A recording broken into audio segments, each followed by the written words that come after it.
कर बिनती पायन पर्यो दीन बाल जिमि रोए। सुमंत जी ने यही कहा, पिताजी ने आज्ञा दी है, आप लौट चलें। राम जी ने कहा कि पिताजी की पहली आज्ञा का पालन कर लो, बाद में फिर दूसरी आज्ञा। सुमंत जी ने कहा कि इस तरह श्री राम नहीं लौट रहे हैं, तो उन्होंने एक उपाय सोचा कि देखिए, वे आपके पिताजी हैं पर चक्रवर्ती सम्राट हैं, अयोध्या के राजा हैं, और अयोध्या के राजा की आज्ञा आपको भी माननी होगी। ये श्रृंगवीरपुर तो छोटी सी रियासत उसी राज्य के अंतर्गत है, इसलिए आपको लौटना ही होगा राजा की आज्ञा मानकर। राम जी ने कहा, कल तक मान सकता था राजा की आज्ञा, अब नहीं। क्यों? अब तो जटाएं बन गई, अब तो साधु वेश हो गया, साधु जीवन हो गया, तो का साधु की आज्ञा में राजा को रहना चाहिए, राजा की आज्ञा में साधु नहीं रहता। राजा की फौज तो साधु की मौज नहीं। यह भी उत्तर सुनकर सुमंत हतप्रभ रह गए। तो उन्होंने कहा कि आपको साधु मानता कौन है? अयोध्या की पूरी प्रजा आपको राजा के रूप में देखती है। और सही में राम जी के पक्ष में सभी थे, केवल 2 खिलाफ थे, 2 वोट, एक कैकेयी माता का, एक मंथरा का। बाकी तो सब लोग चाहते कि राम जी राजा के रूप में रहें। आप कल्पना करो, राम जी अगर इन 2 की परवाह न करते तो उन्हें युवराज पद से हटाने वाला कौन था? और अगर आजकल की पद्धति होती पद पाने की, तो बेचारी कैकेयी मंथरा की तो जमानत जब्त हो जाती, इन्हें कौन पूछता ही। सुमंत जी ने कहा कि पूरी प्रजा आपको राजा के रूप में देखती है, आप अयोध्या के राजा हैं, किसी भी वेश में रहें। तो सुमंत जी ने कहा, मैं अयोध्या के राजा का मंत्री हूं, तो जहां राजा रहेगा वहां मंत्री रहेगा, हम भी लौट कर नहीं जाएंगे आपके साथ। भगवान मुस्कुराए, अच्छा सुमंत जी, मैं राजा हूं, आप मेरे मंत्री हैं जी, तो आप मेरे साथ रहकर क्या करेंगे?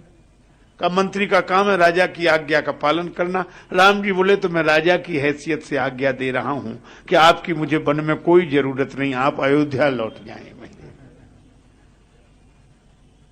जतन अनेक साथ हित कीन्हे, उचित उतर रघुनंदन दीने। फिर सुमंत जी ने कहा, श्री जानकी जी ही लौट जाएं। श्री सीता जी ने कहा कि मैं तो लौट चलूं, पर 3 शर्तें पूरी हो जाएं। सुमंत जी ने कहा कि बेटी आप चलो तो 3 क्या 3000 शर्तें पूरी हो जाएंगी। चक्रवर्ती सम्राट चाहते हैं कि आप लौट चलें। श्री सीता जी बोली, 3 ही, कौन सी शर्तें? श्री जानकी जी ने कहा, सूर्य से सूर्य की रोशनी अलग करो, चंद्रमा से चांदनी को अलग करो, और शरीर से शरीर की परछाई अलग करो। सुमंत चुप रह गए, कोई उत्तर नहीं था। कहा, बेटी सूर्य से रोशनी अलग नहीं हो सकती, चंद्र से चांदनी अलग नहीं हो सकती, शरीर से परछाई अलग नहीं हो सकती। सीता जी ने कहा, तो मैं राम जी से अलग कैसे हो सकती हूं?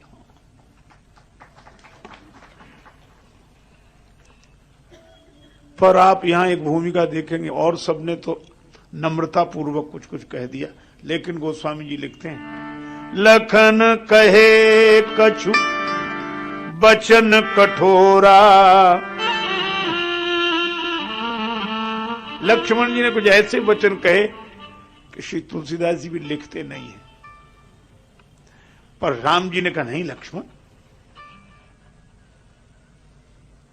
सुमंत जी ने लौटकर महाराज दशरथ को यही समाचार दिया कि राम जी बहुत उन जैसा शील। क्या हुआ? कल लक्ष्मण जी तो कुछ बोले भी। दशरथ जी बोले, किसके बारे में? अब सुमंत जी बोले, मैं क्या कहूं, आप आपके बारे में कुछ कह रहे थे। अच्छा, मेरे बारे में? तो राम ने क्या कहा? कहा राम जी ने उनको चुप कराया कि नहीं, रोका, ऐसे मत बोलो, और फिर मेरे हाथ जोड़कर कहा वो न तात लखन लाई काई, तुम्हें मेरी सौगंध है लक्ष्मण जी का लड़कपन मत सुनाना। लेकिन लक्ष्मण ने आपको कुछ कहा है, आप आश्चर्य कहते हैं। दशरथ जी प्रसन्न हो गए, पुलकित हो गए। सुमंत, राम तो मुझे प्राण प्रिय हैं ही, लेकिन आज लक्ष्मण की बात सुनकर मैं बहुत प्रसन्न हुआ, बहुत पुलकित हूं, बहुत हर्षित हूं। अच्छा, लक्ष्मण जी ने आपको कठोर वचन कहे और आप हर्षित हैं, पुलकित हैं? कहा हाँ। क्यों? बोले अब मैं निश्चिंत होकर देह त्याग कर सकूंगा। क्यों? अब मेरा राम कभी संकट में नहीं रहेगा, मेरे राम पर कोई संकट नहीं आएगा। कहा क्यों नहीं आएगा? सुमंत जानते हो उनके साथ लक्ष्मण हैं। तो का मुझे भरोसा हो गया कि जो लक्ष्मण राम का विरोध करने पर अपने बाप को क्षमा नहीं कर सकता, वो किसी दूसरे को क्या क्षमा करेगा। इसलिए राम निश्चित। ये लक्ष्मण। महाराज दशरथ कहते हैं कि लक्ष्मण राम जी के लिए समर्पित हैं, और लक्ष्मण अगर साथ है तो मेरा राम प्रसन्न होगा, प्रसन्न रहेगा। मैं लक्ष्मण के वचन से बहुत अभिभूत हूं। अब ये तीनों मूर्तियां ही गंगा किनारे, बरबस राम सुमंत पठाए, सुरसरी तीर आप तब आए। वहां मिला केवट, निराला नाविक है। भगवान राम उससे नाव मांगते हैं, मांगी नाव। अच्छा, ये बड़ा विचित्र भाव श्री तुलसीदास जी व्यक्त करते हैं। श्रृंगवेरपुर के राजा निखाद श्री राम जी के सखा हैं और साथ में हैं, तो केवट से नाव मांगनी पड़ेगी। राजा तो आदेश देता है लेकर आ, और आदेश का इशारा कर दे तो एक केवट के 10 आ जाते अपनी अपनी नाव लेके। पर ऐसा लगता है जैसे राम जी ने मना कर दिया कि नहीं, कोई कुछ मत करना। भगवान कहते मैं स्वयं नाव के लिए आदेश नहीं दूंगा, याचना करूंगा, मांगी नाव। केवट के तो आंखों से आंसू झरने लगे, हृदय भक्ति के भाव से भर गया कि मैं गरीब आदमी, जिंदगी भर नाव चलाई, लोगों को बिठा बिठा के पार किया, मजदूरी लेता रहा, और मैंने तो हमेशा आदेश का स्वर ही सुना है जो आता था, ले आओ, ले आओ। सब ललकारते दुत्कारते आदेश देते, नाव ले आओ, जल्दी करो। मजदूरों को, गरीबों को आदेश ही सुनना पड़ता है। पर भगवान की भगवत्ता, कृपा सिंधु श्री राम जी केवट में स्वाभिमान जगाते हैं, आदेश नहीं देते हैं, याचना करते हैं, मांगी नाव। केवट तो धन्य हो गया, वो कहा कि गरीब को सब आदेश देते हैं, पर गरीब को सम्मान देकर याचना के स्वर में उससे उसकी नाव मांगना, ऐसा सम्मान गरीब को इंसान नहीं भगवान ही दे सकते हैं। इसलिए मैं समझ गया कि आप तो भगवान हैं। कहा ही तुम्हारा मरम मैं जाना, मैं जान गया, तुलसी इतना ही जानिए राम गरीब निवाज। भगवान ने महंगा क्या किया? मणिमाणिक महंगे किए। चलो मणिमाणिक ना सही, सोना चांदी, गोस्वामी जी तो मणिमाणिक लिखे, अपन इतना ही मान लें, बहुत महंगे हैं। अच्छा बोलो, अगर सोने चांदी से पेट भरता होता और इतने कीमती हैं तो कितने लोग भूख से मर जाते, खरीद ही नहीं पाते बेचारे। लेकिन मणिमाणिक महंगे किए और सस्ते क्या? अनाज, पानी, पत्ते, साग सब ये सस्ते हैं, उसकी अपेक्षा तो सस्ते ही हैं। मणि मानिक महंगे किए सहंगे तृण जल नाज, तुलसी इतनो ही जानिए राम गरीब निवाज। भगवान गरीबों की भावना समझकर उन्हें सम्मान देना सिखाते हैं कि मजदूर को भी सम्मान मिलना चाहिए, गरीब को भी सम्मान मिलना चाहिए। और केवट कहने लगा कि जिसने इतने सम्मान पूर्वक ढंग से नाव मांगी वे तो भगवान हमें मरम जान गया, नहीं लाऊंगा। क्यों नहीं लाओगे? केवट बोला इसलिए, मरम में ये भी जान गया कि आपको बड़े बड़े नहीं रोक पाए। जनकपुर में जनक जी नहीं रोक पाए, आप अयोध्या आ गए। अयोध्या में दशरथ जी नहीं रोक पाए, आप श्रृंगवीरपुर में आ गए। श्रृंगवीरपुर में हमारे राजा निखाद आपको नहीं रोक सके, आप गंगा जी किनारे आ गए।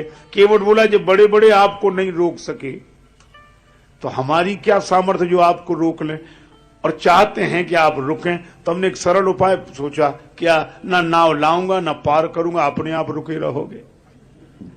कहा तुम्हार मरम मैं जान। भगवान ने फिर कहा अरे केवट हम बुला रहे हैं, क्यों नहीं आते? केवट भी मन ही मन बोला कि प्रभु जब कोई आपको बुलाता है तो क्या आप इतनी जल्दी आ जाते हो जितनी जल्दी की आशा हमसे कर रहे। भगवान बोले अरे हमें पार जाना है। केवट ने कहा कि जो आपको बुलाते हैं उन्हें भी भवसागर से पार जाना होता है। भगवान बोले हमारे घर का कानून है आए ना आए। केवट बोला ये हमारे घाट का कानून है आए ना आए। तो प्रभु भक्त प्रतीक्षा करके जैसा अनुभव करते थोड़ा आप भी करो।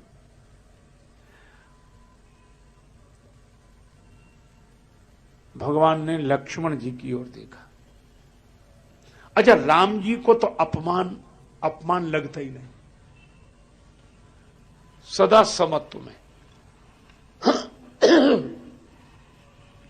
अच्छा विचार करो, नाव मांगनी पड़े और जिससे नाव मांगनी पड़े वो केवट ये कहे नहीं लाऊंगा, मैं आपके बारे में अच्छी तरह जानता हूं, नहीं लाऊंगा। इससे बड़ी बेइज्जती क्या हो सकती? ये तो वैसी बात हुई जैसे किसी ने किसी का उधार कर्ज न चुकाया हो, दोबारा कोई मांगे तो कह हम आपके बारे में अच्छी तरह जानते हैं, हम नहीं। वो एक बार एक विद्यार्थी ने अध्यापक को प्रणाम किया। अध्यापक ने कहा इधर आओ। हाँ सर, तुमसे एक सवाल पूछना है। हाँ बोलिए। गणित तो तुम्हारा ठीक है, आपकी कृपा। तुम्हारे पिताजी 3 रुपए प्रति सैकड़ा ब्याज की दर से हमसे 5,000 रुपए लें तो 6 महीने में कितना लौटाएंगे? हिसाब लगा के बताओ। विद्यार्थी तुरंत बोला 1 नया पैसा नहीं। अध्यापक ने कान पकड़ के तमाचा लगाया, बोले क्यों तू गणित नहीं जानता, हिसाब नहीं जानता? वो बोला हम तो हिसाब जानते पर आप मेरे बाप को नहीं जानते। उसने जिसका लिया है आज तक दिया है जो देगा, चाहे जितना हिसाब लगाए रहो।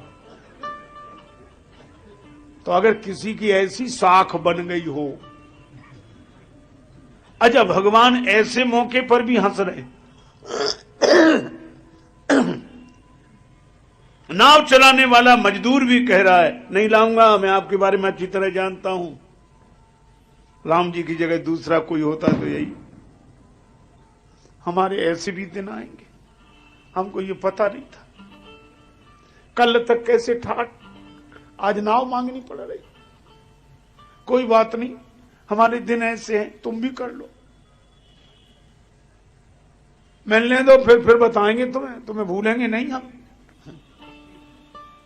यह रोता कि यह हालत हो गई हमारी। पर राम जी हंस रहे, बेहसे करुणा है, ऐसे में भी प्रसन्न। अच्छा नहीं ला, कोई बात नहीं, तुम्हारी नाव भाई। लेकिन भगवान ने देखा कि भगवान तो हंस रहे हैं, उन्हें तो अपमान लगता नहीं, पर लक्ष्मण जी को कैसे सहन हो जाए। तो लक्ष्मण जी को बड़ा क्रोध। राम जी समझ गए कि लक्ष्मण तो हंस ही नहीं सकते ऐसे में कि हमें कोई नाव के लिए मना करे। वे तो प्रतीक्षा में कि हमें आज्ञा करो, देखें कैसे नहीं आता है। पर राम जी लक्ष्मण जी और जानकी जी की ओर देखकर मुस्कुरा कि तुम भी हंसो, इसका भी आनंद लो। वैसा तो ऐसा भी, ये भी देखो। लक्ष्मण जी खींच रहे थे, क्या आनंद लो, आपको तो आदत पड़ गई है, वो क्या बताएं। राम जी का अपमान लक्ष्मण जी सहन कैसे करें। तब तक राम जी ने लक्ष्मण जी से पूछा कि लक्ष्मण ऐसा विचित्र भक्त देखा जिसे मैं बुलाऊं और ना आए। लक्ष्मण ऐसा विचित्र भक्त देखा जिसे मैं बुलाऊं ना आए। लक्ष्मण जी बोले प्रभु आपके जितने भक्त होते सब ऐसे ही होते, जो आपका कहना ना माने वही आपका भक्त, स्वभाव ही ऐसा है। भगवान ने कहा लक्ष्मण तुम व्यंग कर रहे हो, मैं समझ रहा हूं तुम्हारी भावना, लेकिन यही विचित्र भक्त है जो नाव में बैठा है, बुलाने पे नहीं आ रहा है। लक्ष्मण जी बोले ये सामने बैठा एक को पीछे छोड़कर आयो।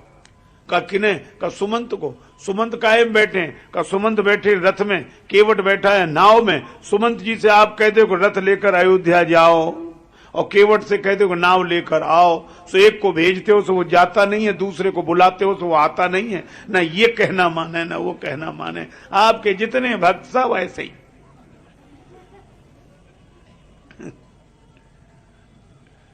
मानो लक्ष्मण जी को राम जी की सरलता से शिकायत, और लक्ष्मण जी के इस व्यंग पर जानकी माता भी मुस्कुराई।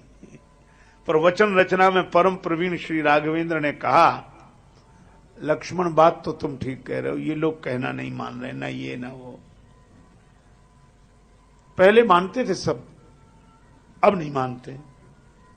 लक्ष्मण जी बोले अब क्यों नहीं मानते? का इसलिए नहीं मानते कि किसी दुकानदार का सगुन सवेरे सवेरे बिगड़ जाए, बौनी बिगड़ जाए, उधार मांगने वाला कोई आ जाए तो दुकानदार खींचता है क्या तुम सवेरे सवेरे आए, दिन भर उधारी वाले ही आएंगे। भगवान बोले हमारा तो सगुन बिगड़ गया। कहा कैसे बिगड़ा? का वन जब आ रहे थे तो वनवास तो हमारा हुआ था, 14 वर्ष राम वनवासी। लक्ष्मण तुम्हारा भी नहीं हुआ था वनवास, न श्री सीता जी का। लक्ष्मण जी बोले हाँ हुआ तो नहीं था। भगवान ने कहा तो हमने आप दोनों को मना किया था कि हमारे साथ वन मत चलो। सीता जी को भी लक्ष्मण जी को दोनों बोले हाँ किया तो था। भगवान बोले फिर आप दोनों ने कहना माना? दोनों बोले नहीं माना। राम जी बोले हम तभी समझ गए थे कि यात्रा के शुरू में ये हाल है तो आगे जितने मिलेंगे सब ऐसे ही मिलेंगे, सब ऐसे ही मिलेंगे। अब तो अब केवट अड़ा हुआ है, चरण नहीं धोऊंगा तब तक, पद कमल धोए चढ़ाए नाव। अच्छा चरण धोने की भी समस्या नहीं इस प्रसंग में।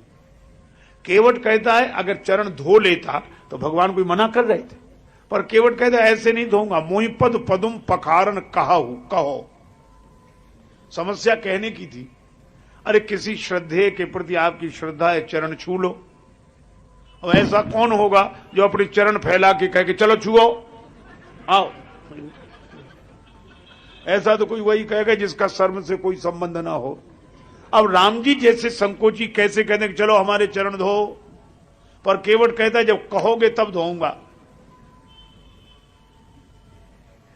भगवान ने कहा केवट बहुतों ने हमारे चरण हमसे बिना पूछे धो लिए, तुम भी धो ले। केवट बोला सुनो महाराज, जिन्होंने आपके चरण आपसे बिना पूछे धो लिए उनकी अपनी गरज रही होगी, उन्हें भवसागर से पार जाना होगा, पर यहां गरज हमारी नहीं आपकी है। पार आपको जाना, हमें तो जाना नहीं। इसलिए अगर पार जाना हो तो कहो हे केवट हमारे चरण धो के हमें पार कर दो। राम जी मनी मन हंस रहे कि सब कुछ पाए ले रहा, एहसान रत्ती भर नहीं।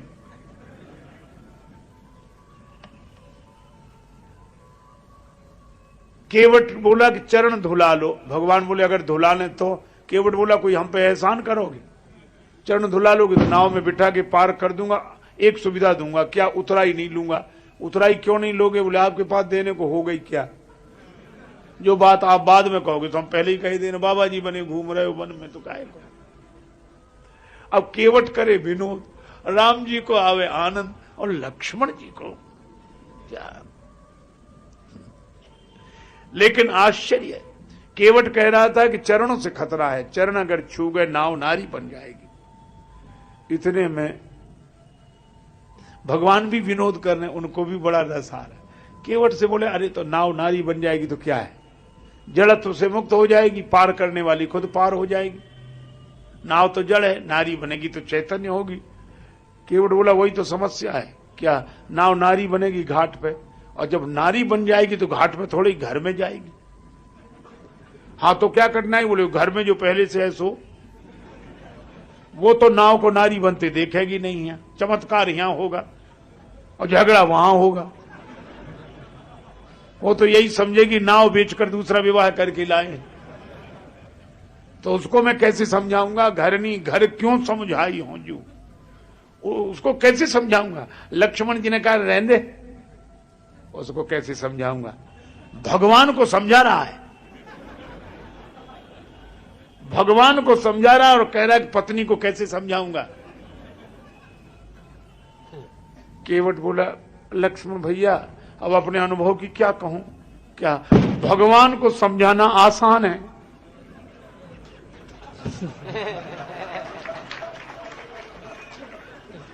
मैं यहां की बात नहीं कह रहा हूं, वहां की कह रहा हूं।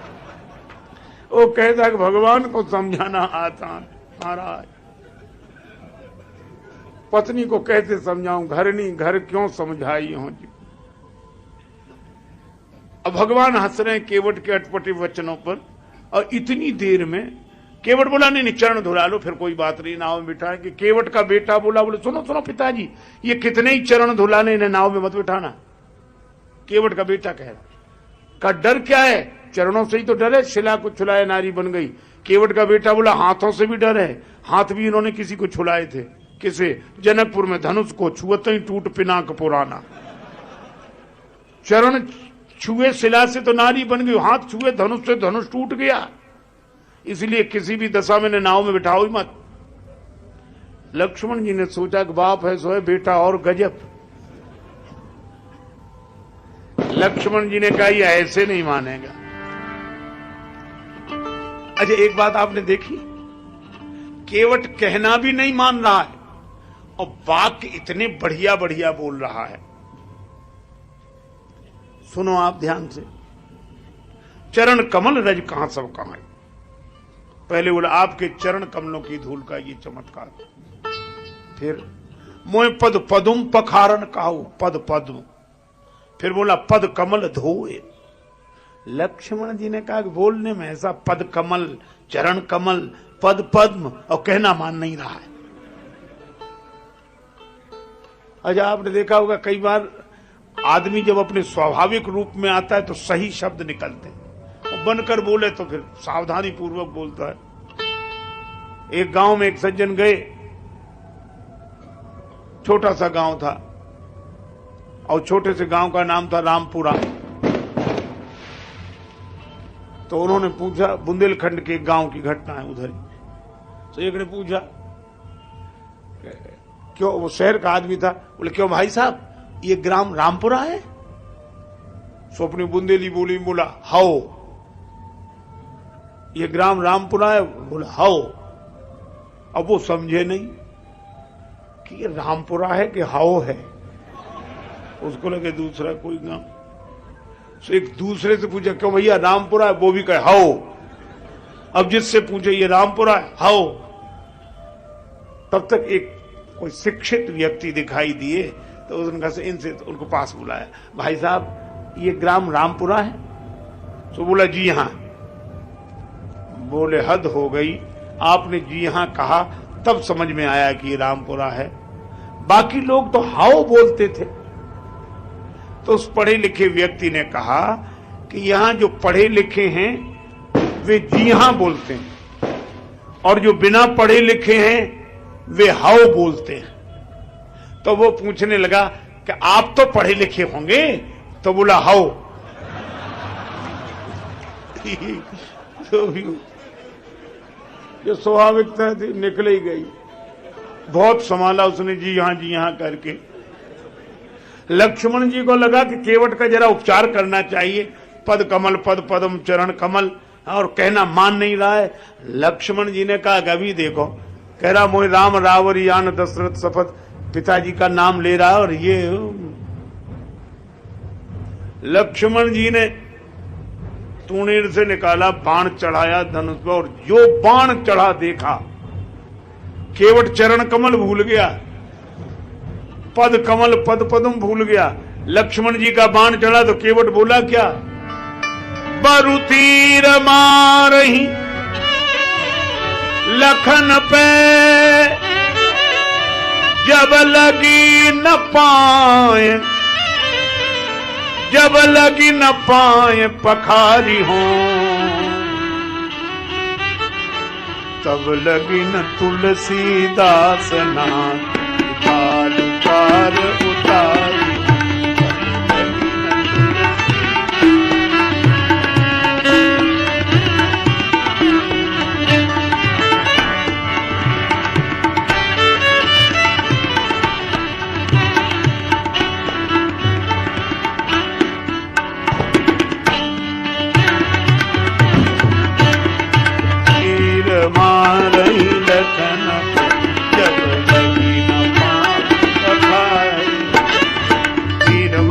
लखन पे जब लगी न पाए पखारी,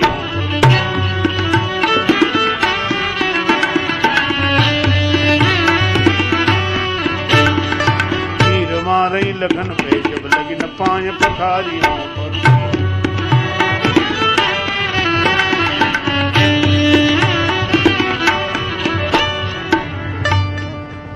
लक्ष्मण जी ने केवट को सावधान किया, जो सावधान होगा वही तो। चलो जैसे तैसे केवट की मांग की बात यही थी कि चरण धोने के लिए कहो, भगवान ने कह भी दिया, बेग आनी जल पाए पखारो, धोने लगा। अब जब चरण धोने लगा तो बड़े भाव से धोए। लक्ष्मण जी बोले अब समझ में आया, भाव के कारण चरण धो रहे हो। केवट बोला नहीं छोटे सरकार, भाव के कारण नहीं, मैं तो नाव के कारण चरण धो रहा हूं, भाव को छिपाता है। चरण धुल गए। अब भगवान खड़े एक पांव से, भगवान ने कहा चरण धुल गया। केवट बोला हाँ महाराज धुला तो, लेकिन तब तक राम जी ने चरण नीचे रख दिया। केवट बोला गड़बड़ी कर दी, चरण गीला था, पहुंच तो लेने देते, धूल लग गई दोबारा धोना पड़ेगा। लक्ष्मण जी बोले हो चुके पार, चरण तो धुलने के बाद गीला रहेगी, गीला रहेगा तो धूल लगेगी, कभी ये चरण धुलाओ, कभी ये धुलाओ, वो धुलाओ, फिर ये धुलाओ। भगवान ने कहा लक्ष्मण शांत शांत। केवट से कहा कि भाई हम भी एक पांव से कब तक खड़े रहें। केवट बोला रेखन में जड़े कणकेते देख देख धोऊं, आप एक पगते खड़े याते न कीजिए, चाहो अवलंब तो विनीत जू विलंब बिनु, नाथ मेरे माथ पे सो हाथ धर लीजिए। आप मेरे माथे पे हाथ रखो। राम जी खूब हंसे। केवट बड़ा विचित्र है, कह रहा है कि मुझे नहीं तुम्हें सहारा चाहिए तो मेरे माथे पे हाथ रखो। अब तक भक्त कहते थे कि आप सिर पे हाथ रखोगे तो हमें सहारा मिलेगा, पर केवट कहता हमें नहीं तुम्हें चाहिए। चलो चरण धुल गए। भगवान बोले अब तो करो पार। केवट बोला अभी कैसे, कुछ यात्री हैं जो पार नहीं हुए अब तक। भगवान ने कहा हमें दिख नहीं रहे। केवट बोला अगर आपकी दृष्टि में आ गए होते तो पार ही हो गए होते। कौन है? मेरे पूर्वज। कैसे पार होंगे? का भागीरथ जी के पूर्वजों के लिए ब्रह्मा जी के कमंडल में गंगा जी का जन्म हुआ, और आज मेरे पूर्वजों के उद्धार के लिए केवट के कठौते में गंगा जी का जन्म हुआ है। पद पखार जलपान करी आप सहित परिवार, पितर पार करी प्रभु ही पुण्य मुदित गए उलई पार। उस पार उतरी ठाण भय सुरसरी रेता। अब लक्ष्मण जी को देखो, सी राम गुह, सबसे बाद में लक्ष्मण जी, लखन समय था। ये सेवा आगे आगे नहीं, हम तो उतर गए, अब आप भी आ जाओ, अब आप भी आ जाओ। अरे पहले राम जी को उतारा, सबसे पहले श्री सीता मैया, फिर राम जी, फिर निखाद राज गुह, तब लक्ष्मण जी नीचे उतरे। केवट ने आकर दंडवत किया, भगवान को संकोच। लक्ष्मण जी बोले क्यों जी, उधर तो तुम अकड़ रहे थे, इधर तो चरण पकड़ रहे हो। केवट बोला ये तो घाट घाट का तरीका है, उधर अकड़ कर रोक सकता था, पार थोड़ी किया था आपको। पर अब तो आप पार हो गए, तो चरण पकड़ के ही रोक सकता हूं। भगवान को लगा कि इसे कुछ दिया नहीं। लक्ष्मण जी बोले प्रभु क्या सोच रहे? राम जी बोले इसे कुछ दिया नहीं केवट को। लक्ष्मण जी बोले इतना काहे को सोचते हो, जो इसे बड़ों बड़ों को दिया सो इसे मिल गया, चरण धुला लिया, और क्या चाहिए? भगवान बोले लक्ष्मण धीरे बोलो। क्यों? बोले केवट ने सुन लिया तो उतराई की कौन कहे चरण धुलाई और देनी पड़ेगी, वो भी तो हम लोगों ने अपने मतलब से ही धुलाए। श्री सीता जी ने भगवान के मन की बात समझकर मुद्रिका दी। भगवान ने उतराई लेने के लिए कहा। केवट ने कहा कि भगवान ने कहा कि मैं भिक्षा नहीं दे रहा हूं, मजदूरी दे रहा हूं। केवट बोला मैंने आपको पार किया ही नहीं है, जो उतराई ले लो। भगवान बोले पार नहीं किया ना, फिर हम उधर से इधर आए कैसे? केवट बोला यही तो हम पूछ रहे हैं, कैसे आए? राम जी बोले नाव से। केवट बोला नाव किसकी है? भगवान बोले तुम्हारी। केवट बोला यही तो मैं कह रहा हूं कि नैया तो मेरी ही पार लगी है, आपने चरण रख दिया तो मेरी नाव पार लग गई। मैंने आपको, आप पार होने के लिए नहीं आए थे, आप तो मेरी नैया पार लगाने के लिए आए थे। उतराई तो मुझे देनी चाहिए, दे नहीं सकता तो ले कैसे? और केवट बोला इसलिए भी नहीं ले सकता कि हमारी आपकी बिरादरी एक है, हम आप भाई भाई हैं। राम जी ने लक्ष्मण जी की तरफ देखा कि सुन रहे हो? लक्ष्मण जी बोले अभी क्या और मुंह लगाओ, भाई क्या पता नहीं क्या क्या बनेगा अभी। पर केवट यही कहता है कि मैं गंगा जी का केवट, आप भवसागर के केवट, मैंने पार किया, उतराई नहीं ली, आपके घाट पर आऊं तो मुझे पार कर दे। भगवान ने कहा लक्ष्मण हमसे तो नहीं मान रहा, तुम कहो ना जरा। लक्ष्मण जी ने कहा ले ले। केवट बोला नहीं लक्ष्मण भैया, मैं वचन दे चुका था, नहीं लूंगा, गरीब सही लेकिन वचन नहीं तोड़ूंगा। अरे जाने दे, भगवान को भी वचन का प्रवचन दिया जा रहा है, ले ले। केवट बोला क्षमा करें लक्ष्मण जी, हमारा वचन आपके बाण की तरह नहीं है जो चढ़ तो जाता है बिना चले उतर जाता है। लक्ष्मण जी बोले ये वचन कौन सा बाण से कम है? बोले प्रभु इससे तो आप ही बात करो। बहुत कीन प्रभु लखन सिय नहीं कछु केवट ले। इस प्रसंग में लक्ष्मण जी की भूमिका इस अर्थ में दिखाई देती है कि कोई वैर विरोध की बात तो जाने दो, विनोद में भी कोई राम जी की उपेक्षा करे, विनोद में भी राम जी के लिए अटपटे वचन बोले तो भी लक्ष्मण जी को सहन नहीं होता। तो जब लक्ष्मण जी को राम जी के प्रति किए गए विनोद का वार्तालाप भी सहन नहीं होता, तो राम जी के विरोध में कही गई बातें कैसे सहन होंगी? इसीलिए बंदों लक्ष्मण पद जल जाता। लक्ष्मण जी भगवान श्री राम जी के संग चित्रकूट आते हैं। चित्रकूट में पर्णकुटी और सेवा क्या करते हैं? तुलसी तरुवर विविध सुहाए, कहूं कहूं सिय कहूं लखन लगाए।